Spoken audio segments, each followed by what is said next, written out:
स्फुरितोत्तमाङ्गाः श्रीवेङ्कटाचलपते तव सुप्रभातम्। श्रीशेषशैलगरुडाचल वेङ्कटाद्रिनारायणाद्रिवृषभाद्रिवृषाद्रिमुख्याम् आख्याम् त्वदीयवसतेरणि सम्वदन्ति श्रीवेङ्कटाचलपते तव सुप्रभातम्। सेवापरा शिव सुरेश कृशानुधर्म रक्षो गुणादपवमानधनादिनाथाः बद्धाञ्जलि प्रविलसन्निज शीर्षदेशाः श्रीवेङ्कटाचलपते तव सुप्रभातम्।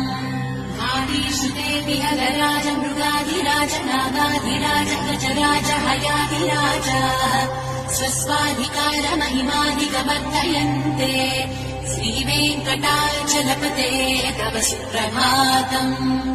सूर्येन्दुभौमभुतवाग्वति काव्यशौरिस्वत्पानुकेतुदिविषत्परिषत्प्रधानाः त्वत्ता सदा सचरमावधिदासदासाः श्रीवेङ्कटाचलपते तव सुप्रभातम्। तत्पादधूलिभरितस्फुरितोत्तमाङ्गाः स्वर्गापवर्गनिरपेक्ष निजान्तरङ्गाः कल्पागमाकलनयाकुलताम् लभन्ते श्रीवेङ्कटाचलपते तव सुप्रभातम्।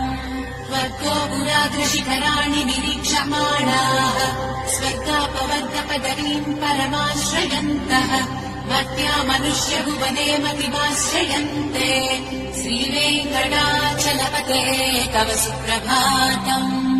श्रीभूविनायक दयादिगुणामृताभे देवाधिदेव जगदेक शरण्यमूर्ते श्रीमन्ननन्तगरुडादिविरचिताम्रे श्रीवेङ्कटाचलपते तव सुप्रभातम्।